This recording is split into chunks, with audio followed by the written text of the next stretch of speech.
Habla para vosotros Samael Aumbeor. 8 de diciembre, año 1974. 12 años de la nueva era del Acuario. Voy a dar respuestas al cassette que nos trae aquí nuestro hermano gnóstico Fernando Uribe, Villa Uribe y su esposa Amparito.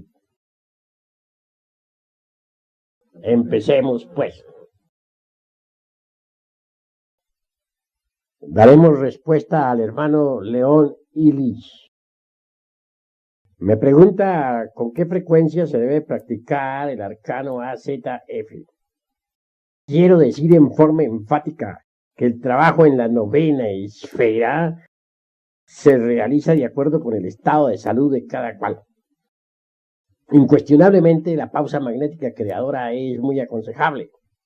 Sin embargo, en esto cuenta especialmente la salud de cada persona. Habrá parejas que podrán trabajar en una forma continua y de cuando en cuando guardar una pausa creadora siquiera de 9 días.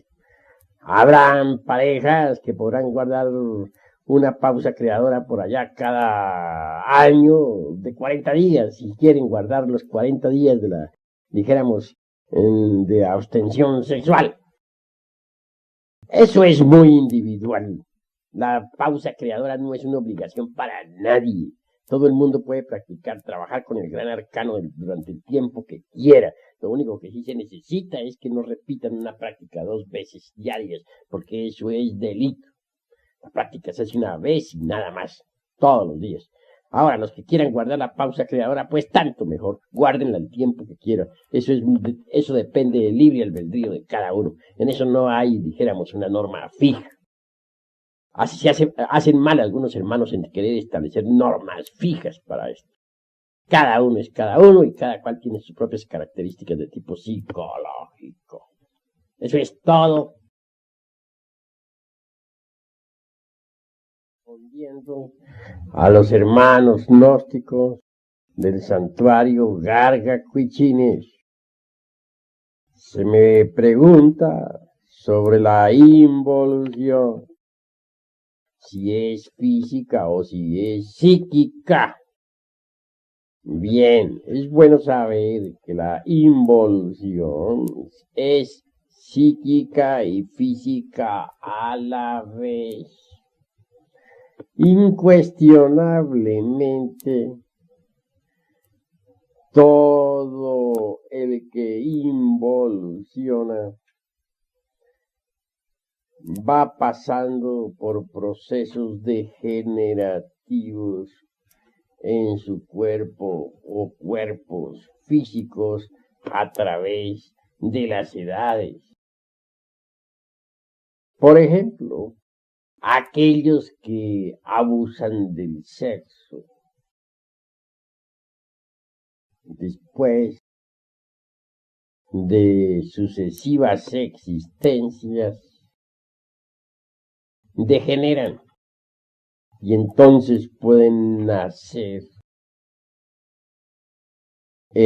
homosexuales o lesbianas. Así también los sentidos humanos han venido en proceso degenerativo a través de la involución. En los tiempos de la Lemuria, la raza humana podía percibir a simple vista un Holtapanas, es decir, cerca de 5 millones de tonalidades del color.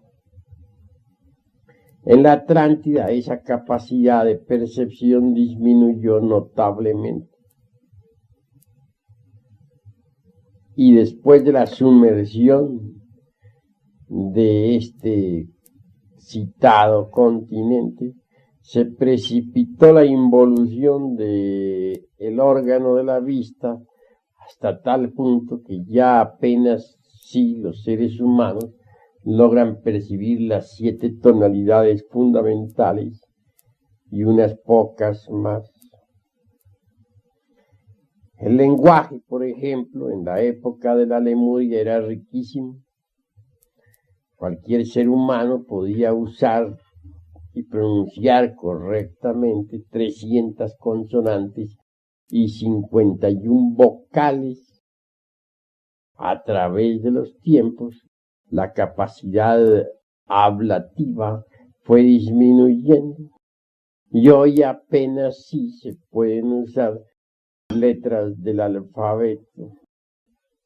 Así pues que todos los sentidos del ser humano han venido degenerando conforme sus estados psicológicos han involucionado.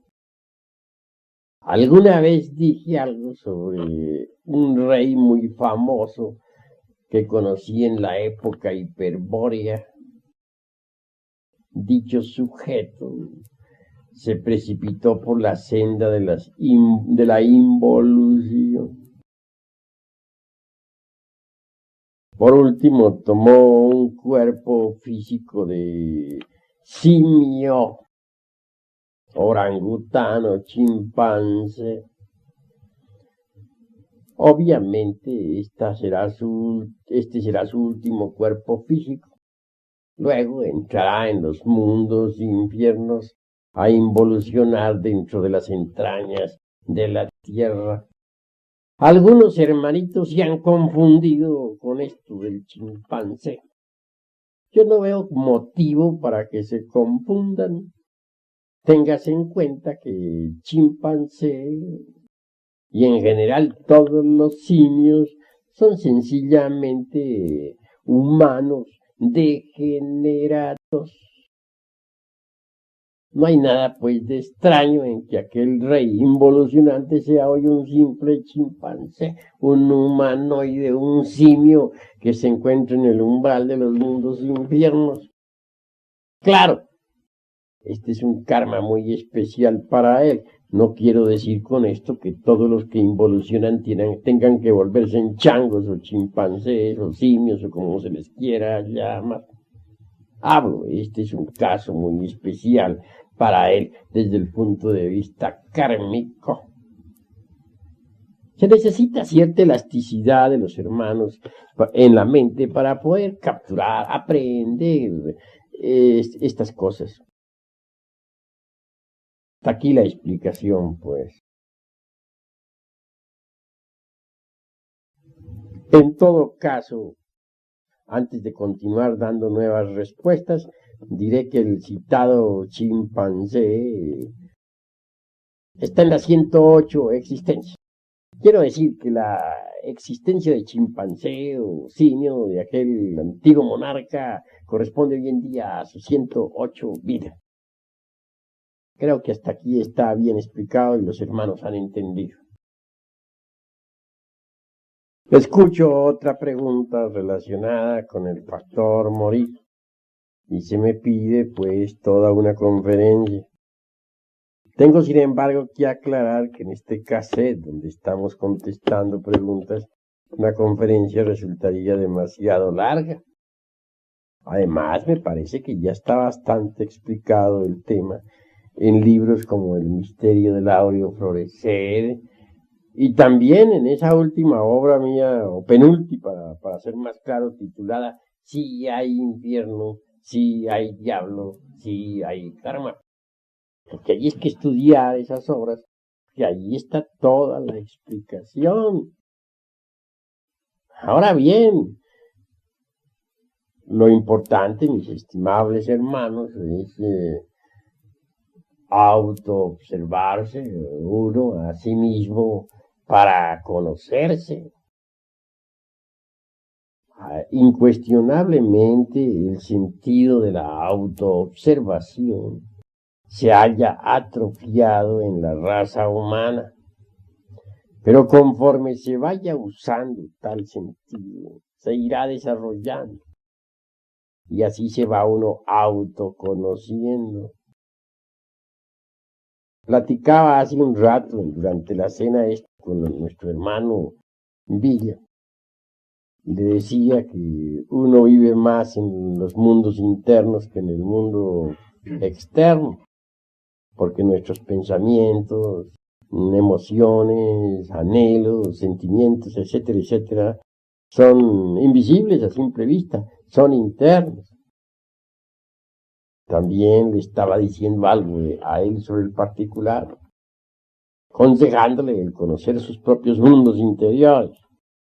Obviamente, si uno conoce sus propios mundos internos, pues puede conocer también los mundos internos de los demás y conocer los mundos internos del planeta Tierra y del sistema solar y de la galaxia en que vivimos. Cuando se trata de eliminar los elementos indeseables que cargamos en nuestro interior, pues se necesita cierto orden, cierta didáctica. Obviamente, cualquier yo psicológico, sea el de la ira, o el de la codicia, o el de la envidia, o el del orgullo, o la pereza, o la gula, etc., se manifiesta siempre en forma diferente en cada uno de los tres centros llamados intelecto, emoción y motor instintivo sexual. Es decir, en la mente un yo actúa en cierta forma, en el corazón, donde está el centro emocional, actúa en otra forma, y en el centro motor en otra forma diferente. Así pues, cualquier yo hay que observarlo, estudiarlo en cada uno de estos tres centros para conocerlo. Una vez conocido, pues entonces puede uno darse el lujo de desintegrarlo. Obviamente, para conocerlo, pues hay que estudiarlo. No podría uno conocerlo sin estudiarlo. Y no podría estudiarlo sin observarlo. A medida que uno lo observa, lo va conociendo. Conforme lo va conociendo, lo va estudiando. Así llega uno a comprenderlo. Cuando un determinado yo ha sido comprendido, debe ser eliminado. Para eliminar se necesita entonces el trabajo de la oración. Quien quiera orar debe saber hacerlo. Es urgente comprender que hay o existen 4 estados de conciencia. El primero es el de la persona que está dormida en la cama. Su cuerpo reposa en su lecho, mientras el ego ambula en las regiones suprasensibles de la naturaleza y del cosmos. En este caso, el cuerpo del soñador está pasivo para sus sueños. El segundo estado es el del mal llamado estado de vigilia. En este caso, el cuerpo físico está activo para los sueños del soñador. En ambos casos, el sujeto tiene la conciencia dormida, siendo más peligroso el segundo caso. Porque en el primer caso, como quiera que el cuerpo está pasivo para los sueños, no hay peligro alguno. No se puede matar a otra persona. No se puede herir físicamente a nadie. Mas en el segundo caso, en que el cuerpo está activo para los sueños, se pueden cometer toda clase de delitos, toda clase de actos imprudentes, toda clase de absurdos.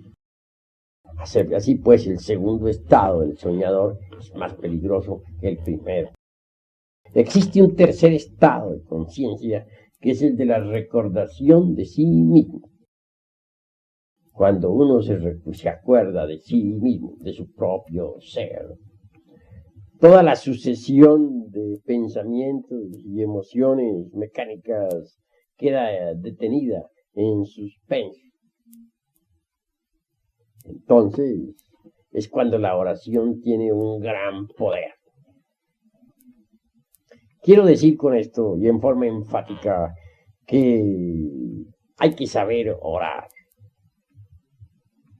Muchas personas oran pero no saben orar. Obtienen resultados diferentes a aquellos que buscan.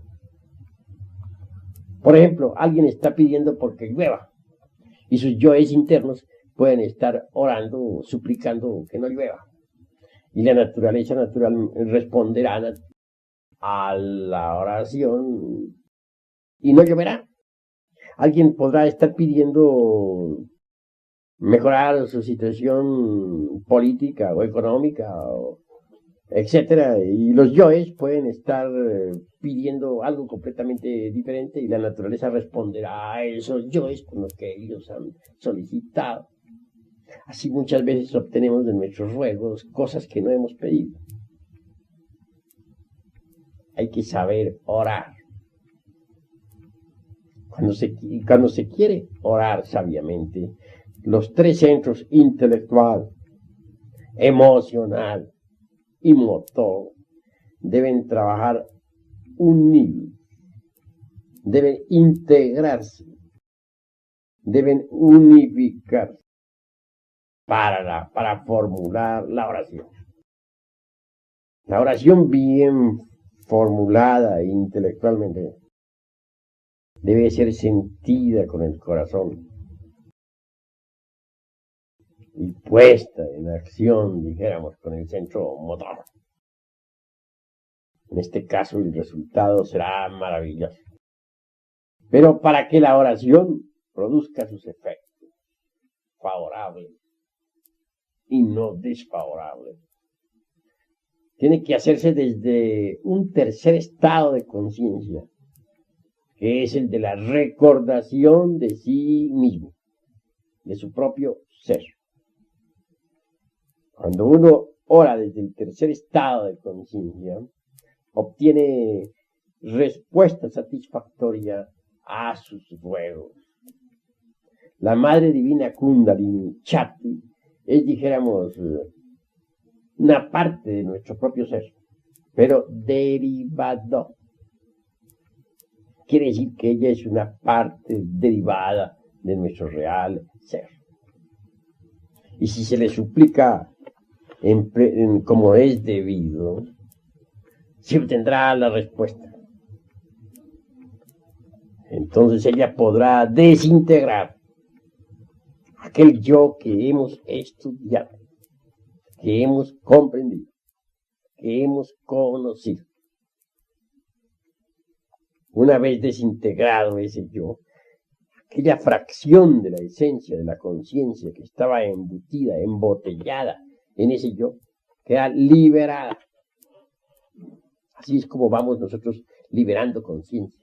Así es como vamos despertando de instante en instante, de momento en momento.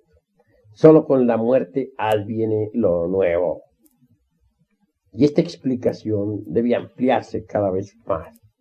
Cada uno de los yoes debe ser estudiado en los tres centros, intelectual, emocional y motor. Pues el comportamiento de cualquier yo en cada uno de estos tres citados centros es diferente. Téngase en cuenta que dentro de nosotros hay muchos yoes. Dentro de nuestra persona hay muchas personas, muchas gentes.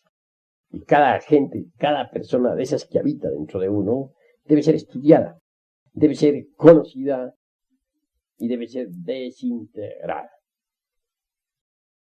¿Entendido? Así es, mis queridos hermanos, como va uno muriendo de instante en instante.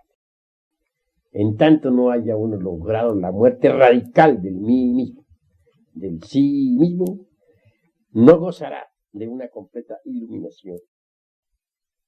No tendrá la verdadera felicidad. Pues cuando se haya logrado la aniquilación completa del mí mismo, entonces del fondo de la negra sepultura nacerá, surgirá eso que es siempre nuevo, eso que no es del tiempo. el ser. Tengas en cuenta que el ser es el ser y que la razón de ser del ser es el mismo ser. Hasta aquí, pues, esta explicación.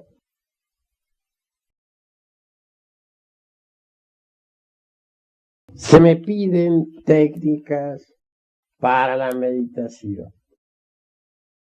Ciertamente, y en nombre de la verdad, no puedo menos que sorprenderme de esta solicitud, porque en todos los mensajes de Navidad de años pasados enseñamos las más diversas técnicas para la meditación.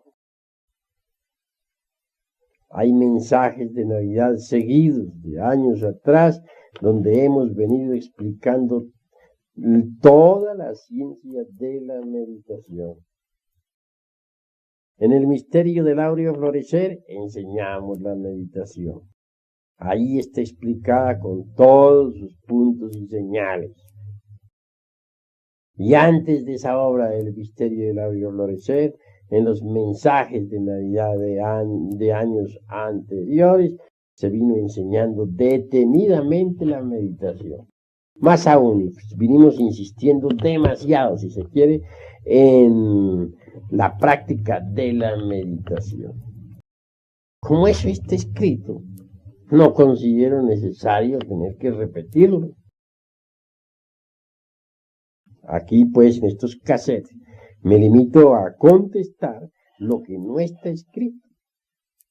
Porque lo que está escrito está en los libros. Y los libros pueden leerlos los hermanos. Si se estudian, por ejemplo, el misterio del áureo florecer, allí encontrarán la ciencia de la meditación. Y si estudian los mensajes de Navidad de años anteriores, antes de escribir el misterio del áureo florecer, allí encontrarán las técnicas de la meditación. Así pues, no veo necesario repetir lo que ya he dicho en todos los libros.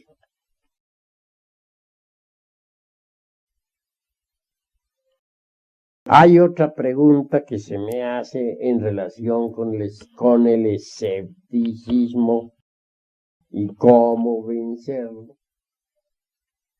Con el mayor gusto daré respuesta a esta pregunta.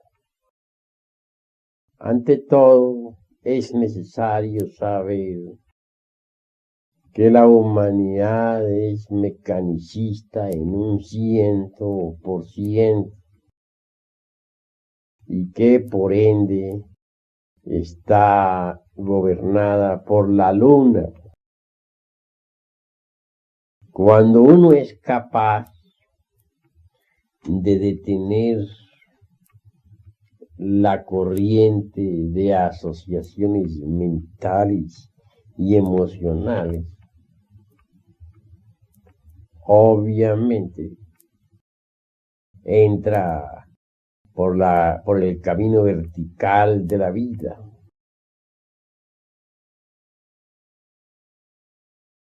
Cuando uno es capaz de eliminar las emociones negativas que tanto ensucian la mente, se va libertando poco a poco de la influencia lunar, que como ya dije es mecanicista, y va avanzando por la senda vertical de la vida. A medida en que uno se va libertando de la influencia lunar, porque va eliminando las emociones negativas, pasa por distintos rayos planetarios. Y cuando uno por último es capaz de eliminar en un 100% las emociones negativas, además, cuando uno ha liquidado el ego, lo ha reducido a cenizas, obviamente entonces ya queda bajo la influencia solar.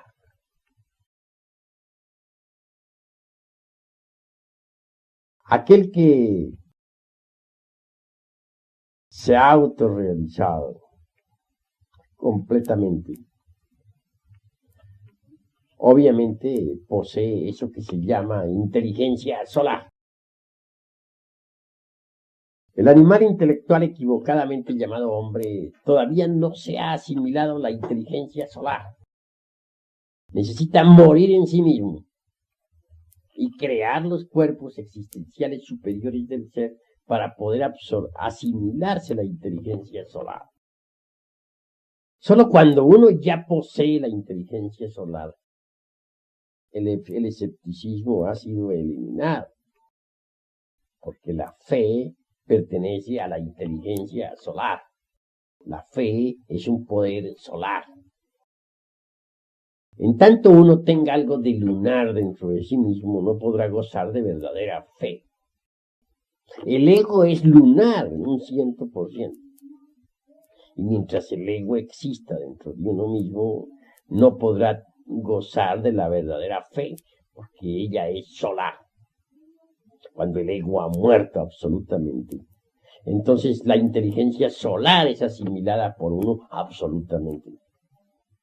Solo aquel que ha logrado asimilarse en sí mismo la inteligencia solar, solo aquel que se ha convertido en un hombre solar de verdad, es hombre de fe.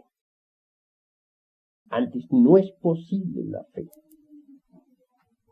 Algunos tendrán más fe que otros, pero la fe completa, absoluta, solamente es para los espíritus solares, para los hombres solares.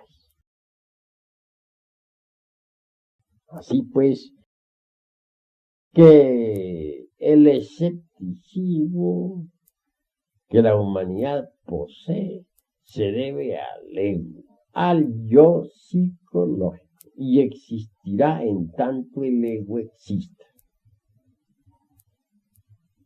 Aconsejo a quienes quieren fe resolverse a morir en sí mismos. Solo muriendo totalmente podrán asimilarse en la inteligencia solar para convertirse en hombres solares, en hombres de fe. Antes no es posible. Ahora se explicarán los que escuchen este caso el por qué Cristo dijo: si tuvierais fe como un grano de mostaza, moveréis montañas. Esa es un poder maravilloso. Es el poder del sol dentro de la psiquis de toda criatura solar. Hasta aquí esta respuesta. Pregunta sobre la cuestión de los cuerpos, ya qué dimensiones pertenecen todos esos cuerpos. Con el mayor gusto daré respuesta a quienes así me preguntan.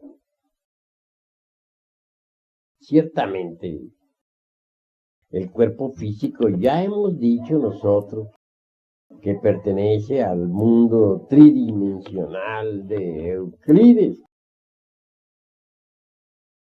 Obviamente, tal cuerpo tiene un asiento vital, el famoso Lingam Sarira de que nos habla la sabiduría oriental. Dicho vehículo vital corresponde a la cuarta vertical. En cuanto al cuerpo quetzano o cuerpo astral, está ubicado en la quinta dimensión. En cuanto al cuerpo mental, está en la sexta dimensión. Y en cuanto al causal, está en la dimensión cero desconocida, que es espíritu puro. Estas son las 7 dimensiones básicas, fundamentales. No quiere decir que más allá de la 7ª dimensión no hayan otras. Claro está que sí.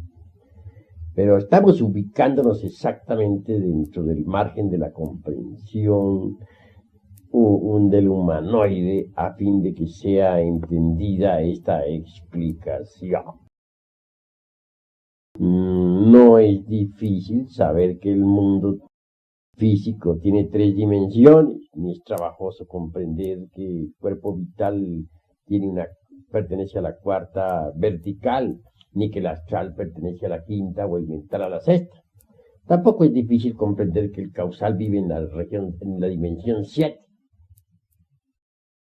Preguntas sobre cuerpos lunares y cuáles son los cuerpos solares y cómo se forman. Bueno, quiero que me entiendan que esa cosa de cuerpos lunares, pues realmente debe ser explicada. La hemos usado en una forma meramente figurativa y nada más. Porque el ego es el ego. Lo que tiene cualquier persona no es más que un montón de diablos adentro, en su interior, y eso es todo. Desgraciadamente, la esencia, que es lo más decente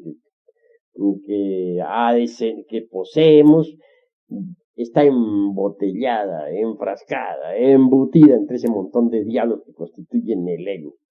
Ahí no hay cuerpos de ninguna especie, ni nada por el estilo.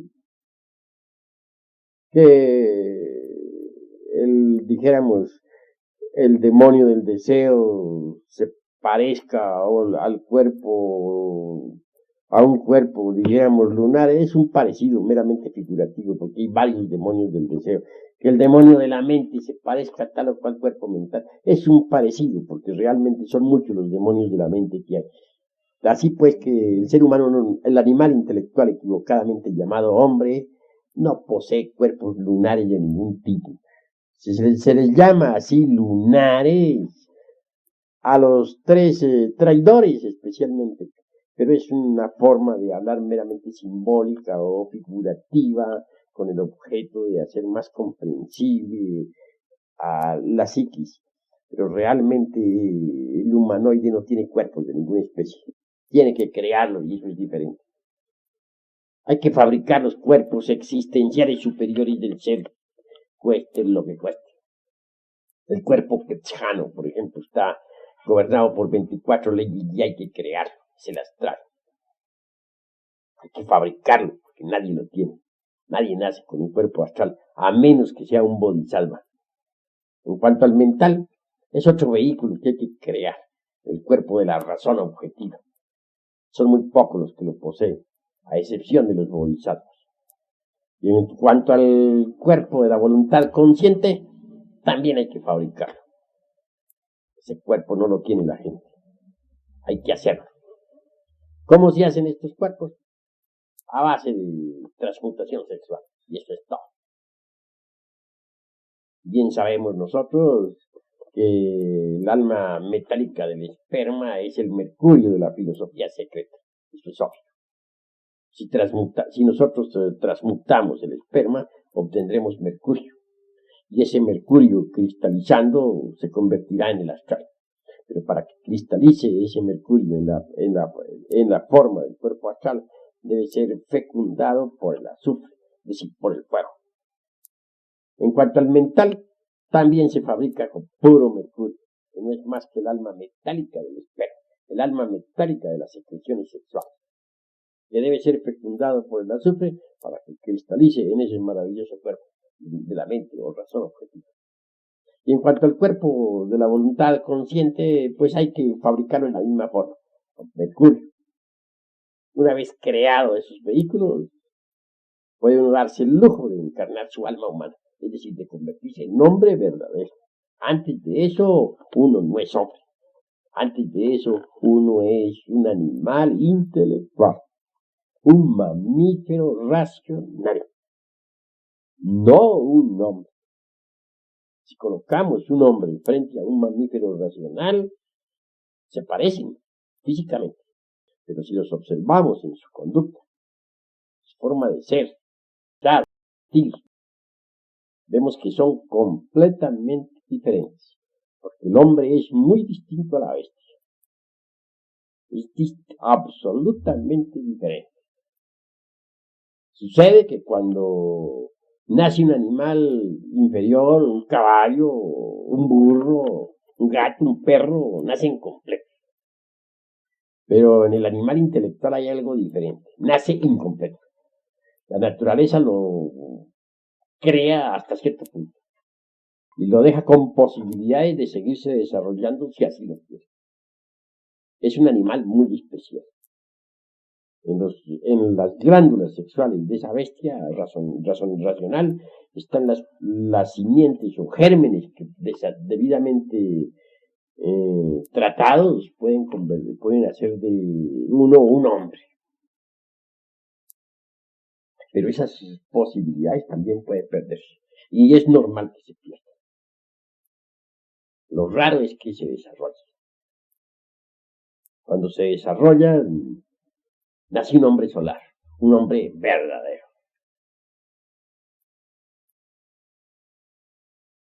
Así pues, los gérmenes para fabricar el cuerpo astral, para fabricar el mental, para fabricar el causal, están en las glándulas sexuales.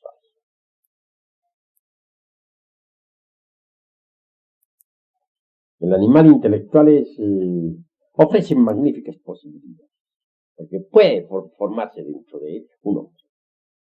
Y es interesante que se forme un hombre dentro del animal intelectual. Como dentro de la crisálida se forma la mariposa, así también dentro del animal intelectual puede formarse un hombre. Para que el hombre se forme, es necesario crear los cuerpos existenciales y superiores del ser. Eso es lo fundamental. Hasta aquí, pues, esta respuesta.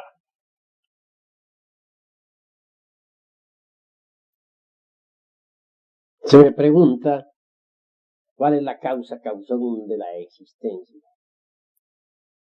Motivo por el cual existimos.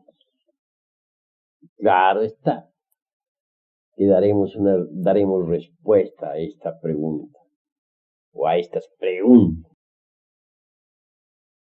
Ciertamente, debemos considerar al animal intelectual equivocadamente llamado hombre como una creación muy especial. La gran vida universal, la vida planetaria, necesita entrar en este mundo físico de las 48 leyes. Mas ciertamente es difícil el paso de las fuerzas cósmicas planetarias desde los mundos superiores al mundo exclusivamente físico, terrestre, que la vida, para que las fuerzas de los mundos puedan entrar en este planeta Tierra, se necesita inevitablemente una serie de organismos capaces de asimilar las fuerzas y transformarlas para luego retransmitirlas automáticamente al interior del organismo planetario.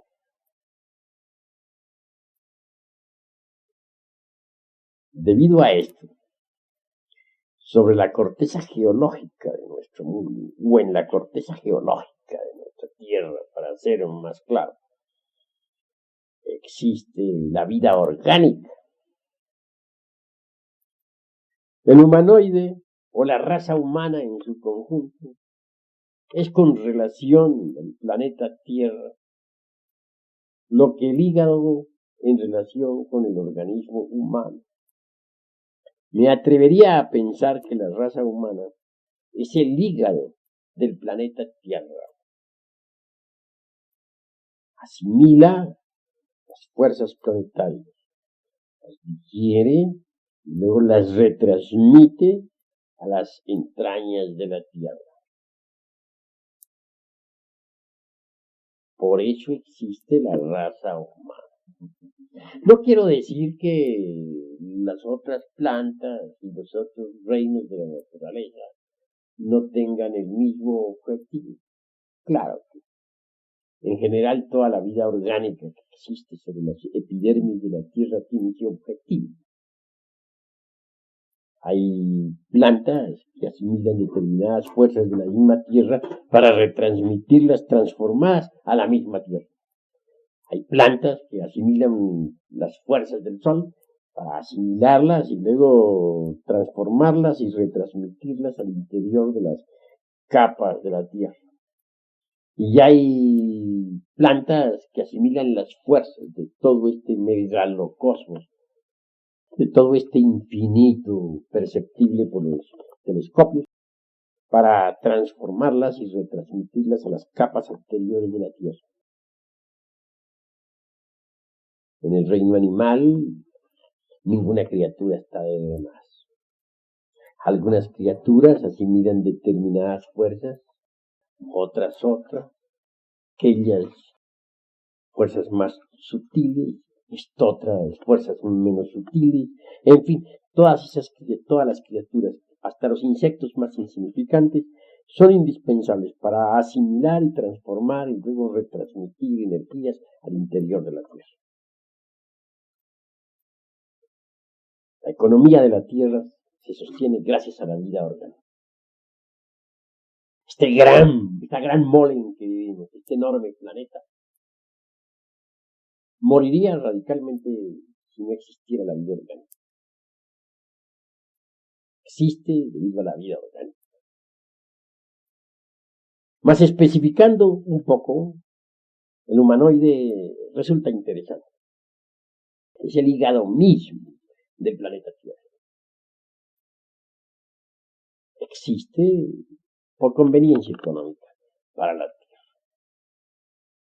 Dejará de existir cuando la Tierra no lo necesite más. Es un órgano de este planeta y nada más. Pero téngase en cuenta que a pesar de que su misión resulta estrictamente económica, mecánica, sin embargo, el logo solar, sol, para hablar con claridad, puesto glándulas sexuales, gérmenes, que debidamente desarrollados, lo pueden transformar en hombre solar. El sol tiene interés en hacer una buena cosecha de hombres solares, espíritus solares. Así pues, aunque aparentemente sea muy cruel el motivo de la existencia de la raza humana, sin embargo, no todo es cruel. Sol quiere una cosecha de espíritus solares, de hombres solares, y ha puesto en cada uno de nosotros las posibilidades. Y si nosotros las desarrollamos, nos convertimos en tales, mas si las dejamos perder, nos tocará involucionar entre las entrañas de la Tierra. Cuando una raza se desconecta completamente de la inteligencia solar, cuando ya no tienen ningún interés por la inteligencia solar, entonces se condena a sí misma a la destrucción. Ya al sol no le interesa. Tal es el caso de la raza humana que actualmente puebla la faz de la Tierra. Se ha vuelto lunar en un 100%. Todo interés solar se ha perdido. Por tal motivo está condenada a la gran catástrofe que ya se avecina. Las religiones confesionales, así como las órdenes secretas, tienen un objetivo, y es servir de vehículo a la inteligencia solar. Tratar de encender el entusiasmo de la raza humana por el sol. Mas vemos que en estos tiempos las religiones han entrado en un proceso involutivo, que todo interés por el sol se ha perdido. No hay pues duda de que esta raza está condenada a desaparecer. Así pues, en síntesis, me limito a dar esta respuesta clara y precisa. Eso es todo. Se me pregunta también algo sobre el retorno y cuál es la causa por la cual existe el retorno. La respuesta es que el retorno no existiría si el ego no existiera. El retorno tiene un objetivo: permitir a la esencia, a la conciencia, libertarse del ego. Por ese motivo existe el retorno. Si alguien destruyera el ego, la esencia quedaría libre y podría no retornar. Podría fusionarse e integrarse con su real ser, para luego sumergirse entre el gran alaya del universo, entre el seno del espíritu universal de vida, para siempre. O por una temporada, pues ya no ignoramos que existe el sendero breve. En el Egipto se enseñó esta doctrina. Conocí el caso de cierto ciudadano que en vida se propuso destruir el ego. Después de la muerte fue sometido a muchas pruebas. Permaneció sereno ante el huracán del karma, ante las tempestades. No buscó refugio en ninguna parte. Pasó más allá de las simpatías y de las antipatías. Fue capaz de cerrar matrices. Permaneció impasible ante los demonios. El mismo Padre Madre le sometió a pruebas y permaneció sereno. Por último, entró en un reino donde fue instruido y su divina madre Kundalini le ayudó a eliminar los residuos del ego que todavía existían en él. Mucho más tarde, después de desintegrado el ego, esa alma fusionada con su mónada divina se sumergió entre el seno del espacio. No quiero decir que se haya liberado como maestro. No alcanzó a fabricar los cuerpos de existenciales superiores. Únicamente se retiró del escenario cósmico, convertido en un simple Buda elemental. Y eso es todo, quedando con las puertas abiertas por si desea regresar para trabajar en su autorrealización. Es posible que esa alma regrese después del gran cataclismo, en la futura edad de oro, para ingresar en una escuela de misterios, fabricar los cuerpos existenciales superiores del ser y autorrealizarse. En el México antiguo también muchas almas se metieron por el sendero breve e ingresaron en el Tlalocan, el paraíso de Tlaloc. Aguardan que pase esta edad negra y después del gran cataclismo se reencarnarán para ingresar en alguna escuela de misterios, fabricar sus cuerpos existenciales superiores y autorrealizarse. Algunas otras almas prefieren quedarse simplemente como elementales entre el seno de la gran realidad. Ese es el sendero breve. Mas cuando se tiene un ego hay que estar retornando incesantemente. La naturaleza no tiene mucho interés en que nosotros nos autorrealicemos. La autorrealización íntima de nosotros es contraria a los intereses de la naturaleza. Y por ello, ella dispone de armas tremendas con las cuales puede combatir. Así pues que, mientras se tenga ego hay que retornar. Eso es obvio. Se me pregunta también, ¿por qué existe Dios? Bueno, hay que entender ante todo qué cosa es eso de Dios. Porque si pensamos que Dios es un ser antropomórfico, algo así al estilo del Jehová bíblico. Un tirano sentado allá en una silla de ignominia detrás de las nubes, lanzando rayos y centellas contra este triste hormiguero humano, pues francamente eso es absurdo. Ese Dios no es más que un ídolo del intelecto, de la mente. La palabra Dios hay que saberla entender. En el francés es Deus. En el latín es Deus, en el griego es Theo, pero en el sánscrito es Div. Y Div es Deva. Y Devas hay muchos, legión de Devas o legión de ángeles. Deva y Elohim es lo mismo. Los Devas son los Elohim. Así pues, Dios es el ejército de los Elohim, o el ejército de la palabra. Eso es lo que se entiende por Dios, un ejército. En el fondo mismo de nuestra conciencia, más allá de lo que normalmente conocemos, tenemos una chispa inmortal, divina, eternal. Ese es Dios.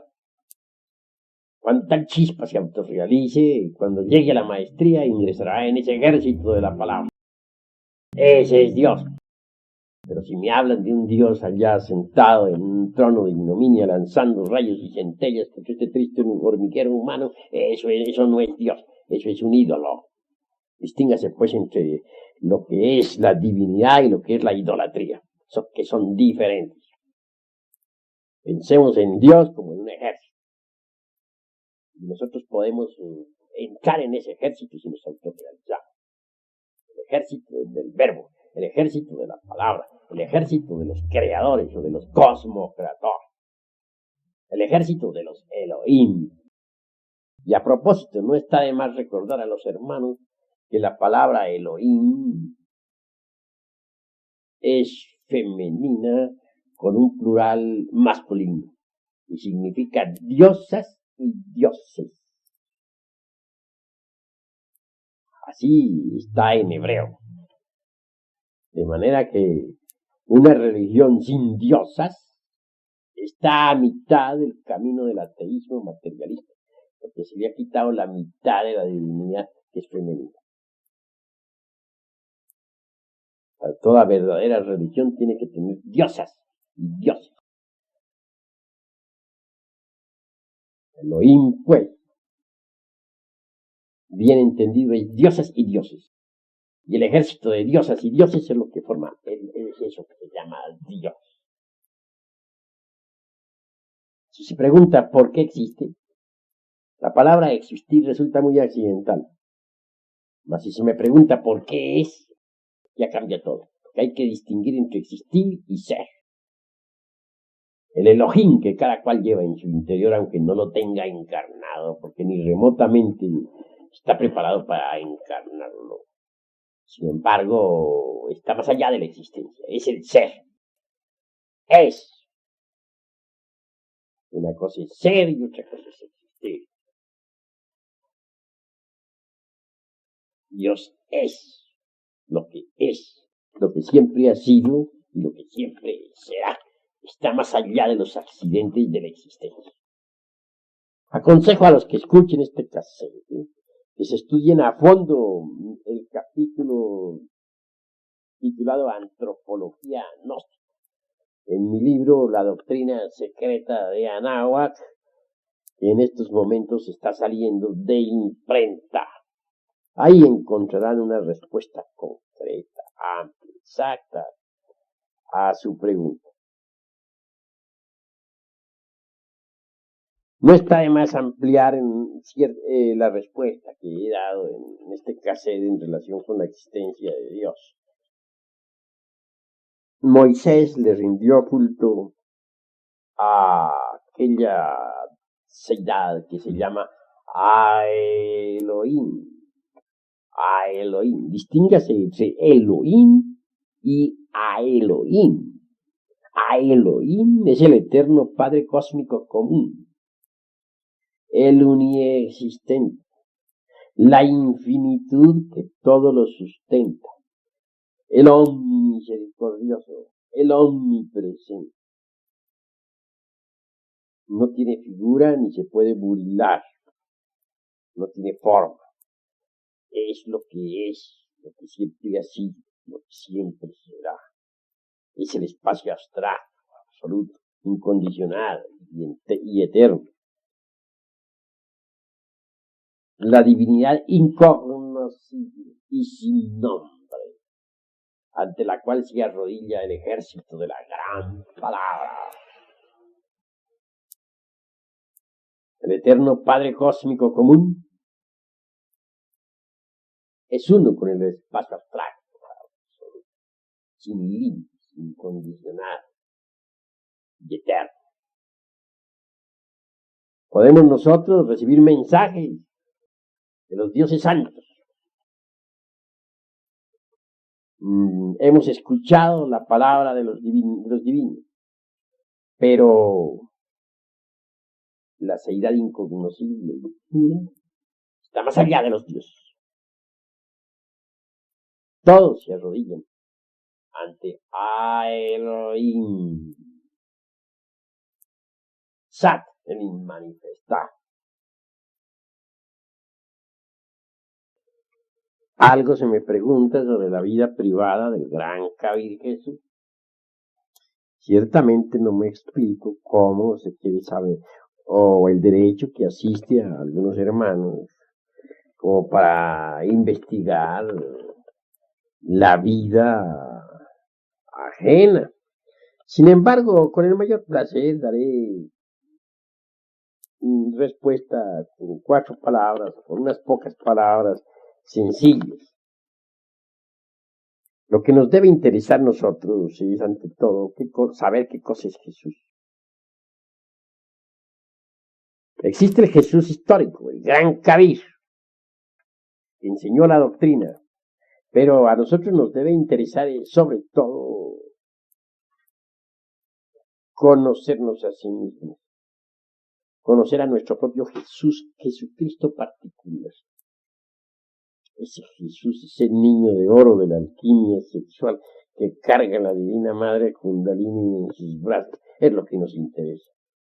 Ese logos que se humaniza, que penetra en un vientre materno y que nace, pues, por obra y gracia del Espíritu Santo. Que más tarde ese segundo logos, ese Jesús particular, venga al establo del mundo y penetre en un cuerpo de carne y hueso, también eso es muy cierto. Digo en todo caso lo que he experimentado por mí mismo, ¿no? Un 27 de octubre, ese espíritu solar pudo nacer en mi establo lleno de animales, los animales del deseo. Poco a poco fue creciendo ese niñito dentro de mí mismo y fue eliminando pues a los animales del establo. Es cierto. Que vivió dentro de mí mismo todo el proceso del drama cósmico. Es verdad. Así pues, mis queridos hermanos, lo que nos interesa es el Jesús particular. A la vida del gran Kabir, pues es muy sagrada. Francamente no debería interesarnos, no deberíamos nosotros meternos a averiguar vidas ajenas, ¿no? Máxime cuando se trata de la vida del gran Kabir. En todo caso, quiero decirles a ustedes que él pasó por donde tiene que pasar todo iniciado. Él tuvo que encarnar al niñito de oro de la alquimia sexual dentro de sí mismo.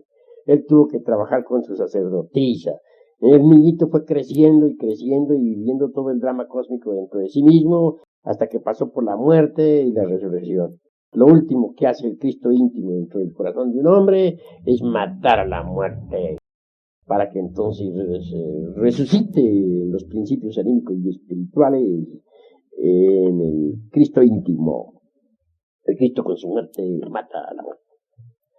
El Cristo como Salvador en el corazón del hombre me parece que es más importante que la vida privada del gran maestro. El Cristo como Salvador de nosotros se hace dueño, se hace amo, dijéramos, se hace cargo de todos nuestros procesos mentales, del deseo, de la emoción, del sexo, etcétera, etcétera, etcétera. Va eliminando los elementos infrahumanos que cargamos en nuestro interior, vive todo el drama cósmico en nuestro propio corazón y al fin resucita en nosotros mismos. Cuando Él resucita en nosotros, nosotros resucitamos en Él y nos convertimos en dioses. Me parece que eso es lo más importante, ¿no? El Jesucristo interno en particular. Que hay que trabajar con el arcano AZF, sí es verdad, hasta cierto punto. Más allá de cierto punto, pues quedamos prohibidos del sexo. Eso también es lógico y real. Así pues que nos debe interesar, repito y vuelvo a repetirlo, al Jesucristo íntimo, al Jesucristo particular, al Jesucristo como Salvador, dentro de nosotros mismos, viviendo en nuestro propio corazón los procesos de los 4 evangelios. De nada serviría que Cristo naciera en Belén si no nace en nuestro corazón también. Y de nada serviría que hubiera muerto y resucitado si no muere y resucita en nosotros también. Eso es todo.